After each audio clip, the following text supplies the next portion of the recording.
तो गाइस, जैसा कि हम लोगों ने कल पढ़ा था बेसिक टर्म्स ऑफ इकोनॉमिक्स, उसी बेसिक टर्म का ये एक छोटा सा हिस्सा है जो आज मैं आपको बताऊंगा। मार्केट के अंदर पढ़ते हैं हम लोग बियर मार्केट और बुल मार्केट। आप लोगों को मालूम है स्टॉक के बारे में, स्टॉक एक्सचेंज के बारे में? जैसे मुंबई में है बॉम्बे स्टॉक एक्सचेंज है, NSE नेशनल स्टॉक एक्सचेंज है। तो वहाँ दो तरह के प्रिंसिपल्स काम करते हैं, बियर और बुल। ठीक है, बियर रिप्रेजेंट्स द डाउनफॉल।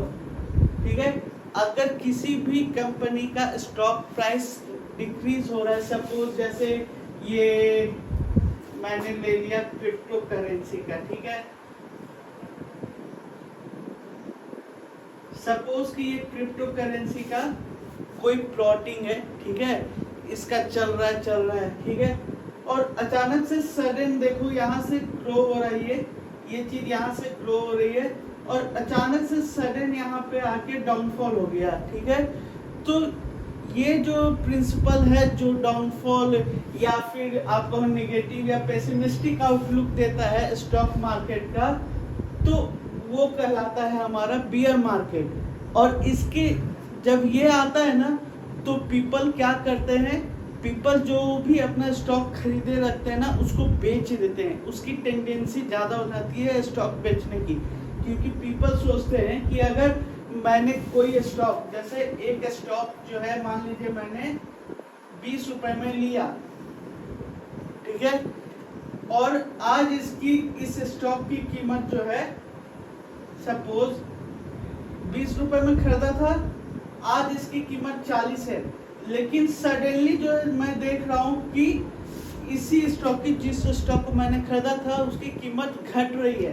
तो मैं क्या करूँगा कि सोचूंगा कि मैंने 20 में खरीदा है, 40 पहुंचा हुआ है, घट रहा है, मेरे को नुकसान ना हो जाए। ठीक है, उस नुकसान से बचने के लिए मैं क्या करूँगा, सेलिंग ऑफ स्टॉक्स। ठीक है, तो बियर मार्केट का ये फंडा है।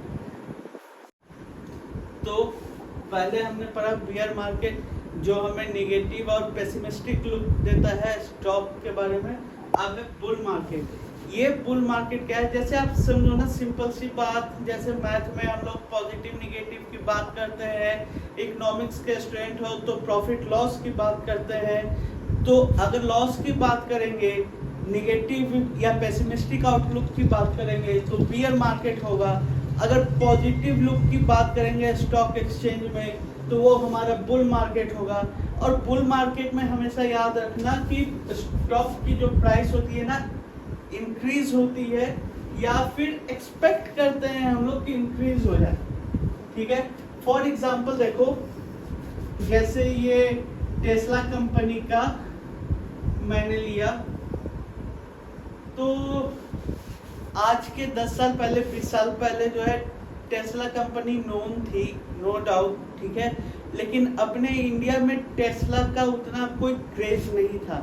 लेकिन आजकल जो न्यू जनरेशन्स हैं, जो भी थोड़ा बहुत स्टॉक या ट्रेडिंग को समझते हैं ना, वो इस कंपनी में इन्वेस्ट करना चाहते हैं। क्यों करना चाहते हैं कि मान लीजिए अगर इनका एक स्टॉक का जो है शेयर प्राइस जो है, मतलब बाइंग खरीदने का प्राइस 400 रुपये है, तो हमको मालूम है कि ये एक ऐसी कंपनी है जो कि घाटे में जाएगी भी तो ये रिकवर कर लेगी और इसको स्टॉक प्राइस पे ज़्यादा से ज़्यादा, मतलब 0.25, 0.5 इस तरह का, मतलब कम से कम नेग्लिजिबल अमाउंट में नुकसान होगा, तो लोग इन्वेस्ट करते हैं।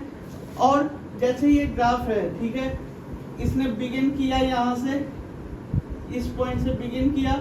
अब देखो इसकी स्टॉक एक्सचेंज की प्राइस देखना, ये तो ऐसे ही जनरल ग्राफ है, मैंने कोई रिसर्च करके या फिर परफेक्टली कोई ग्राफ ड्रॉ नहीं किया है, बस समझाने के लिए आपको ये ड्रॉ कर रहा हूँ कि यहाँ सपोज इसका एक ओरिजिन पॉइंट है, यहाँ से इसने स्टार्ट किया और इसकी प्राइस देखो कभी भी जो है नीचे नहीं गई। अगर गई भी ना, तो जो कंज्यूमर है या जो खरीदा है इसका स्टॉक, उसको मालूम है company is very good, performing very good in the market, global market, so it will increase.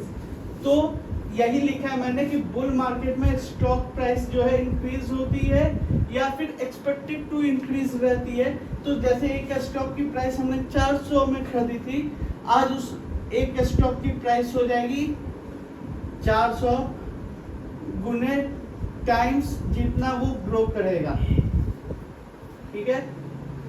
जितना इसकी स्टॉक की प्राइस इंक्रीज करेगी उतने टाइम्स आपका जो है बेसिक जो फंड है आपने इन्वेस्ट किया था, जिस पे बाय किया था अमाउंट, उसको मल्टीप्लाई हो जाएगा। तो गाइस हम लोगों ने कल बेसिक टर्म्स ऑफ इकोनॉमिक्स में इन्फ्लेशन के बारे में पढ़ा था ना, और मैंने बताया था कि जो है इन्फ्लेशन जो है rise in price over a period of time होता है। तो आज हम टाइप्स ऑफ इन्फ्लेशन पढ़ेंगे। तो पहला इन्फ्लेशन का टाइप है डिमांड पुल इन्फ्लेशन। ये क्या होता है?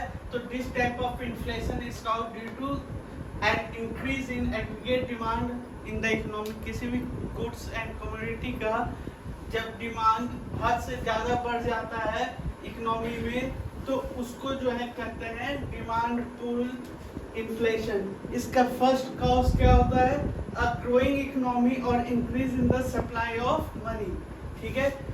जब कंज्यूमर सेटिस्फाइड होता है, फुल कॉन्फिडेंट होता है, तो वो ज़्यादा खर्च करता है और ज़्यादा डेब्ट लेता है, ज़्यादा कर्जा लेता है। तो उसके वजह से क्या होता है कि लगातार जो है डिमांड इंक्रीज होते जाती है, that is steady increase in demand, जो कि प्राइसेस को हाई कर देते हैं। तो इसी वजह से इसका नाम है डिमांड पुल इन्फ्लेशन। तो गाइस अभी मैंने आपको बताया कि डिमांड पुल इन्फ्लेशन क्या होता है, उसका एक कॉज बताया। दूसरा कॉज है एसेट इन्फ्लेशन और इंक्रीज इन फॉरेक्स रिजर्व। इसका मतलब क्या होता है कि अचानक से जो है एक्सपोर्ट फोर्सेस का बढ़ जाना, जिसके वजह से जो करेंसीज होती है उसमें डिप्रिसिएशन आना, तो इसके वजह से भी डिमांड पुल इन्फ्लेशन होता है। तीसरा रीज़न है जब गवर्नमेंट खुल के ज़्यादा खर्च कर देती है, तो उस वजह से भी जो है डिमांड पुल इन्फ्लेशन होता है। चौथा, फिस्कल स्टिमुलस की वजह से डिमांड पुल इन्फ्लेशन होता है। पांचवा, जब ज़्यादा बोरोइंग होती है, जब कोई गवर्नमेंट ज़्यादा बोरो कर लेती है, तो उस वजह से भी डिमांड पुल इन्फ्लेशन होता है। छठा, डिप्रिसिएशन ऑफ रुपीज़, जब वैल्यू ऑफ द करेंसी गिर जाती है, तो उसमें भी डिमांड पुल इन्फ्लेशन होता है। लो अनएम्प्लॉयमेंट रेट, ये भी एक पॉइंट है जिसकी वजह से डिमांड पुल इन्फ्लेशन होता है। Thank you guys, that's all for today video. Please like, comment, share and subscribe my channel so you can get further notification of my video. Thanks a lot.